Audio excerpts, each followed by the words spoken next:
My dad always said he believed in me until the moment he didn't.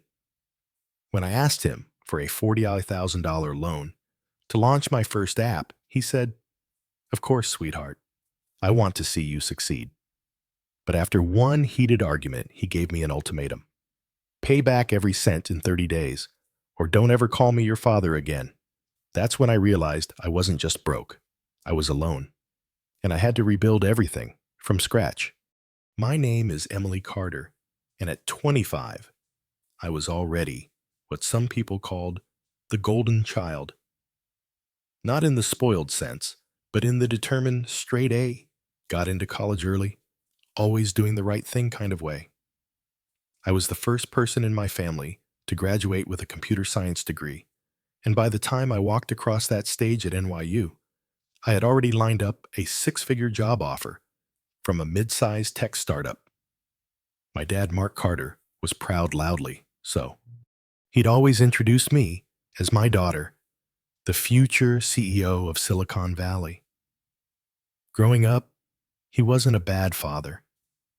He was strict, but supportive. He never missed a single science fair, always pushed me to dream big, and taught me to never settle for less than I deserved. My mom had left when I was 10, so it had always been just the two of us. We weren't wealthy by any stretch. Dad was a contractor who ran his own small business, but we got by, and he made sure I never felt the absence of anything or anyone. By the time I was 23, I had spent 2 years working in corporate software development, writing lines of code that helped optimize other companies' advertising strategies. It paid the bills very well, actually, but it didn't light a fire in me. What did a small side project I'd started building on weekends, a minimalist budgeting app designed specifically for women in their 20s? Not the clunky spreadsheet-looking tools that already flooded the App Store, but something intuitive, visual, and emotionally intelligent. I called it Bloom. At first, it was just a passion project. But after posting a few early designs on Reddit and TikTok, I started getting comments like, "Where can I download this? And I'd pay for this in a heartbeat." That's when the idea of taking Bloom full-time started tugging at me. I spent weeks doing the math, working on a business plan, and mapping out what it would take to launch a minimum viable product in 6 months. There was just one problem. I didn't have the funds to float myself while building it. I needed about $40,000 to cover 6 months of rent, software tools, freelance help, and a modest marketing budget. Venture capital wasn't an option yet. I didn't even have a finished prototype, and I didn't want to take on credit card debt. That left me with one terrifying but hopeful option: asking my dad. It wasn't an easy conversation. We sat at his kitchen table one Sunday afternoon, sipping black coffee while I showed him the slide deck I'd prepared like it was Shark Tank. I explained the opportunity, the timeline, the risks. I showed him my savings, my plans to repay the loan within 2 years, and even the market research I'd done. To my relief and surprise, he agreed. He leaned back in his chair, looked at me with something like cautious pride, and said, "Okay, 40 grand is no small amount, but I believe in you. I always have." I remember tearing up a little. It wasn't just about the money. It felt like a moment of real trust, like he saw me not just as his daughter, but as a capable adult. He wired the money the next morning, no strings attached. Or at least that's what I thought. The first few weeks were euphoric. I quit my job, dove into building the app, and even started a small YouTube channel to share the journey. My days were long, but fulfilling. I hired a freelance designer from Brazil, a part-time UX researcher in Canada, and ran weekly focus groups via Zoom with real users. My bank account was shrinking, but my vision was expanding. Dad would check in now and then, quick calls, the occasional email, asking how things were going. He didn't fully understand what I was doing, but he tried to stay involved. That meant a lot to me. Then, things started to shift. I don't know exactly when it happened, but sometime around month 4, his tone changed. He started asking questions like, "When do you think you'll make your first dollar?" And so this isn't profitable yet. I tried to explain that tech startups often take years to become cash positive and that we were still on track, but I could tell he was getting uncomfortable. Maybe it was fear. Maybe he felt like he'd made a bad investment.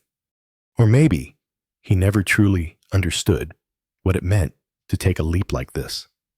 Whatever it was, the warmth in our conversations started to cool.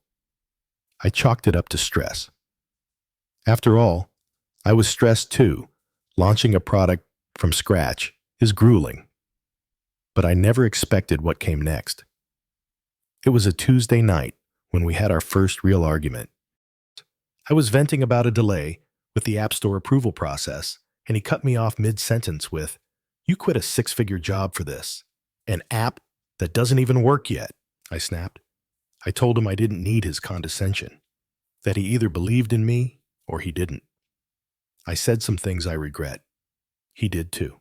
The next morning, I woke up to an email from him. Subject $40,000. Emily, I've given you 4 months and heard nothing but excuses. I want the $40,000 back, every cent, within 30 days. If you can't do that, don't bother calling me your daughter again. Dad. I stared at the email for a full minute before I could even breathe. My throat tightened. My fingers trembled on the keyboard, and the room suddenly felt too small. I read the message again, slower this time, as if the words might rearrange themselves into something less cruel. I want the $40,000 back, every cent, within 30 days. If you can't do that, don't bother calling me your daughter again. I blinked. It didn't feel real. Just yesterday, he had asked how my UI updates were going. Just last week, he sent me a recipe for my favorite pasta dish. Now I was being disowned. Over money. I wanted to believe it was a bad joke, or that he'd sent it in a moment of anger and would take it back the next morning. But he didn't. In fact, when I replied trying to reason with him, asking if we could talk, he responded with a single sentence, "We already did." That's when the panic set in. I didn't have $40,000. I had just enough left in my account to cover 1 more month of rent plus a few software subscriptions. My app was still in beta, still buggy in parts, and I hadn't launched the monetization features yet. There was no revenue, no savings, and no safety net. I was already all in. But what hurt more than the financial threat was the emotional knife buried in that message. Don't bother calling me your daughter again. That sentence haunted me. For the next few days, I could barely function. I missed 2 team meetings, ignored messages from my designer, and kept my phone on Do Not Disturb. I cried in bed, staring at the ceiling, replaying every word from that last phone call with Dad. I wanted to call him, to scream, to beg, to explain, but I didn't know which part of me he'd already stopped believing, in the daughter or the dreamer. When I finally pulled myself together enough to go outside, the world felt colder. I decided to meet up with my best friend Lexi, someone I thought would ground me. We sat at a tiny cafe in Brooklyn, and I told her everything. She listened in silence, stirring her coffee with an intensity that made me nervous. Then she said, "Emily, maybe your dad's just holding you accountable. Maybe you overpromised and he's tired of waiting." I stared at her, stunned. "You think I deserve this?" "No. I'm saying maybe he feels like you're taking advantage of his generosity." $40,000 is a lot. I couldn't believe it. Lexi, my ride or die since college, was defending him. I left the cafe feeling more alone than before. Over the next few days, it became a pattern. Friends I thought I could lean on started pulling away. Some offered polite nods of sympathy. Others said things like, "Well, it was his money," or "You really should have had a repayment plan in writing." The implication was clear. They thought I had taken the money for granted, that I was some entitled millennial who thought passion projects trumped responsibility. They didn't see the countless all-nighters, the endless debugging, the spreadsheets, the stress rashes, the weight of knowing every dollar I spent was someone else's sacrifice. I wanted to scream, to post the whole situation online and get validation from strangers, but I didn't. I couldn't. I still had hope that maybe, just maybe, Dad would come around, that this was a misunderstanding we'd laugh about years from now. That hope died exactly 2 weeks later. I received a certified letter. Inside was a formal demand for repayment signed by a lawyer. It spelled everything out. In cold legalese, I had 30 calendar days to repay the loan in full, or he'd pursue legal action. He didn't even call me first. He went straight to lawyers. I don't remember crying after that. I think I just went numb. Something inside me hardened. My grief calcified into something quieter, more dangerous. I stopped hoping he'd call. I stopped checking my email. I stopped waiting for apologies. I moved into survival mode. The worst part, I still had to finish the damn app. Bloom had been my lifeline, my identity, my reason for getting up every morning. But now, every time I opened the code base, I heard his voice. "You quit a six-figure job for this." I couldn't concentrate.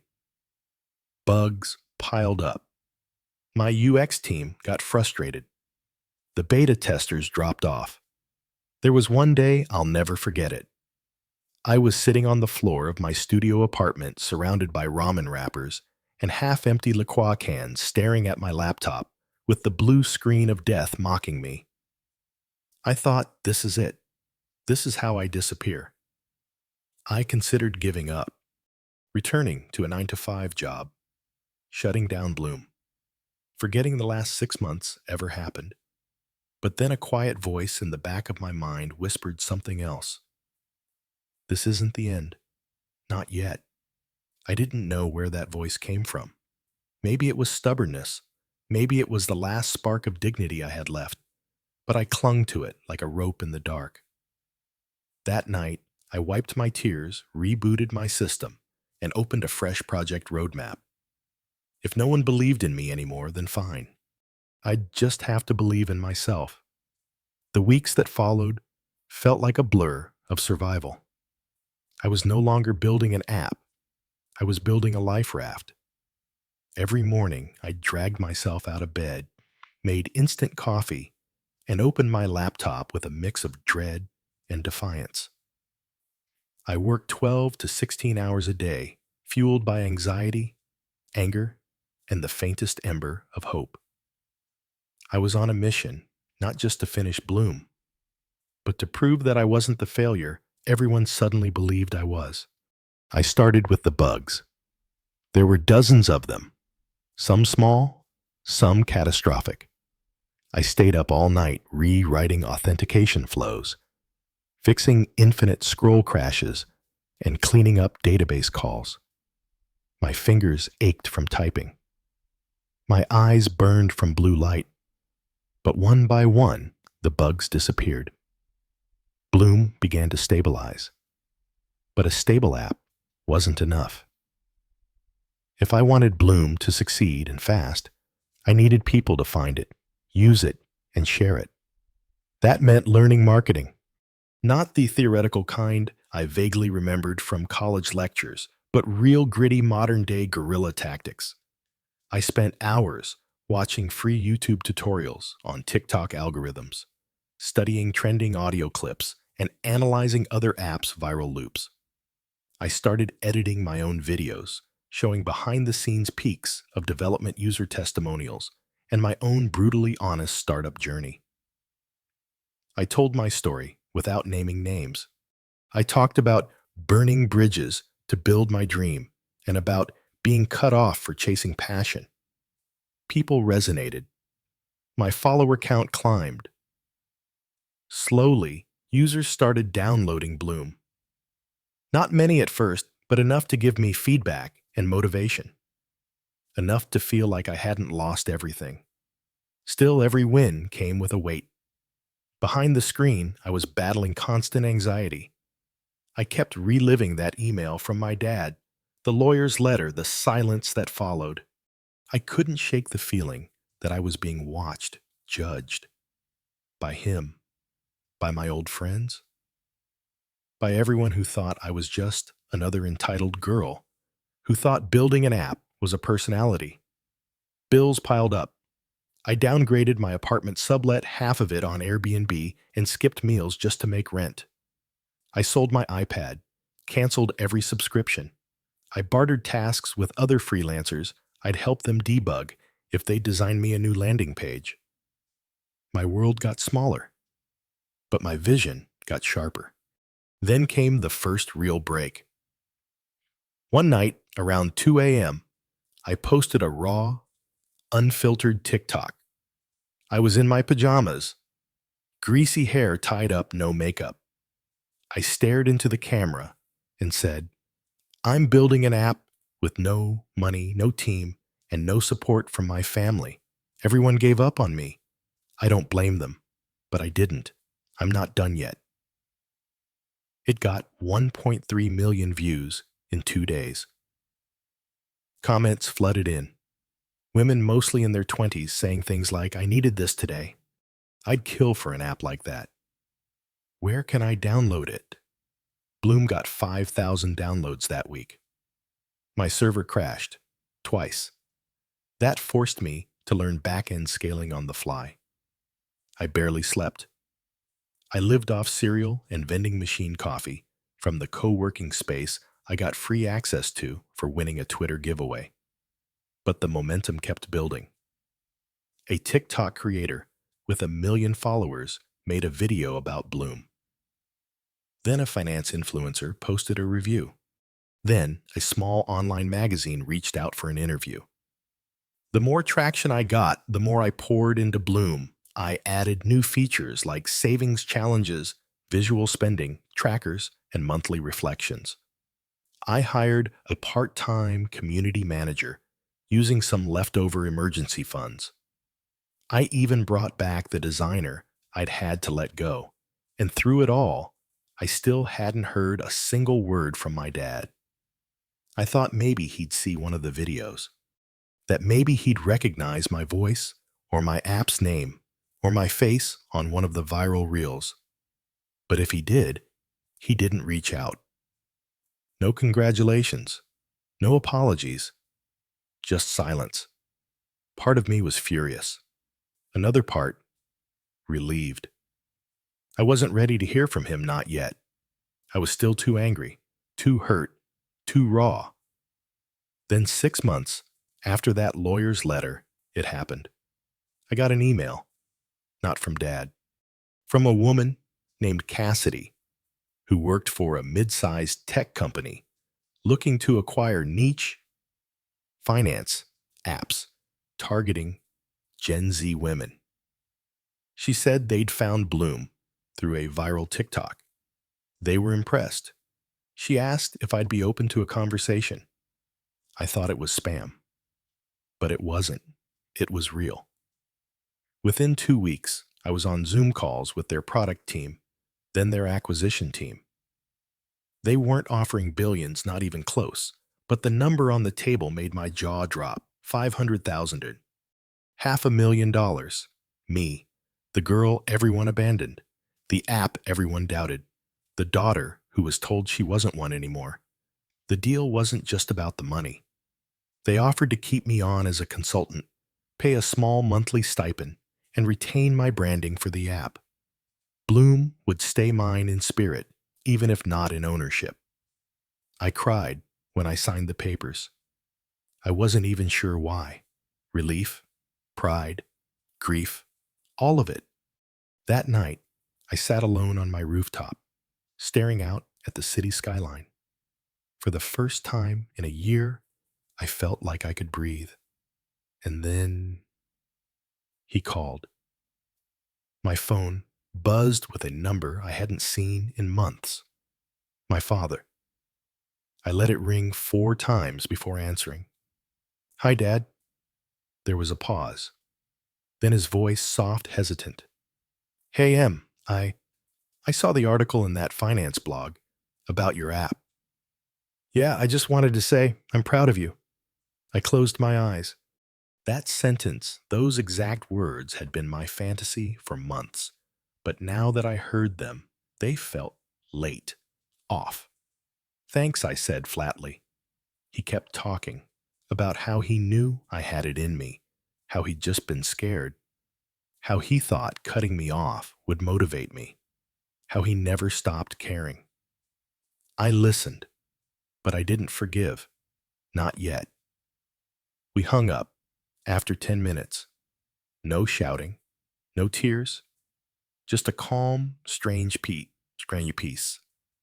The next day, I wired him $40,000. No interest. No. Note. Except one line in the memo. The price of freedom.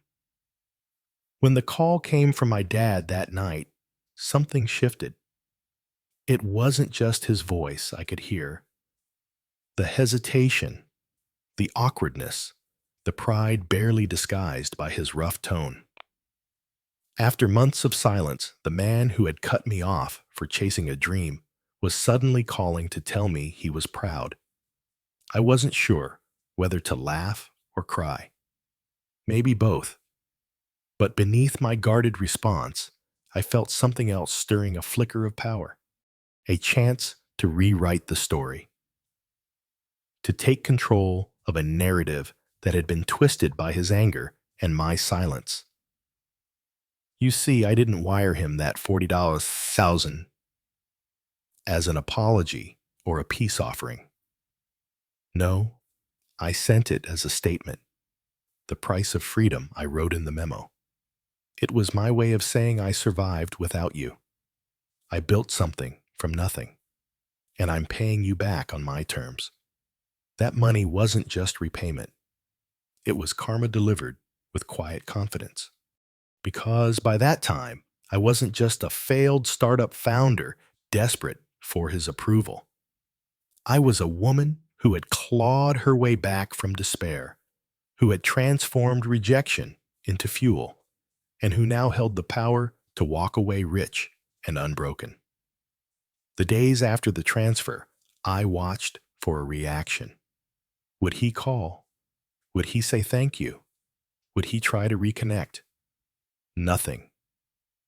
No reply, no follow-up, no gratitude, just silence.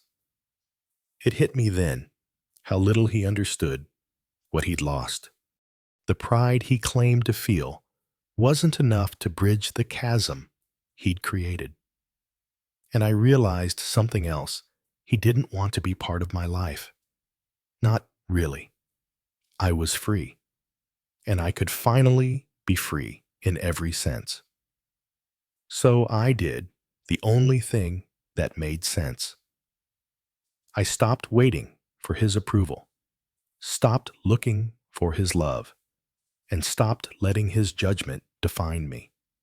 Instead, I threw myself deeper into Bloom. I expanded the app's features, adding personalized financial coaching, community forums, and live Q&A sessions with experts. The user base exploded, and Bloom's reputation soared. I got invited to speak at conferences featured in podcasts, and even won a startup award for women entrepreneurs.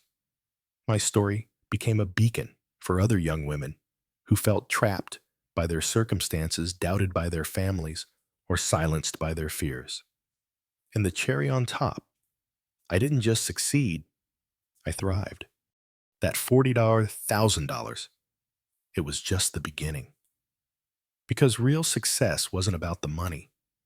It was about proving to myself that I mattered, that I could overcome, that I was more than the sum of my father's anger and the doubts of others. Looking back, I don't hate him. I pity him. Pity the man who thought cutting off his daughter would stop her from rising. Because the real revenge wasn't in sending him the money. It was in building a life he couldn't touch. After months of relentless work, heartbreak, and uncertainty, I finally stood at a place I never thought I'd reach. Bloom wasn't just an app anymore. It was a symbol of resilience, a testament to what can happen when you refuse to give up, even when everyone else walks away. The day I sent that $40,000 back to my dad, I felt lighter than I had in years. That money wasn't a debt. It was my freedom, my independence, paid in full. No strings attached, no expectations. I didn't do it to spite him. I did it to close a chapter, to say goodbye to the anger, the disappointment, and the silence. When he called and said he was proud, it wasn't the validation I'd once craved. It was just a fleeting moment of closure. What mattered most was what I'd built for myself. Now, I wake up every morning with a sense of purpose and peace. I've learned that family isn't just blood. It's the people who choose to support you, who believe in you even when the odds are stacked against you. I found my family in the users who sent me messages of thanks, in the mentors who guided me, and in the community I created with Bloom. Looking back, I realized that sometimes losing everything is the best thing that can happen. It forces you to rebuild on your own terms, stronger, wiser, and free. My dad may have wanted me to pay him back or disappear. I paid him back, and I stayed gone. But this time, I'm not lost. I'm exactly where I'm meant to be.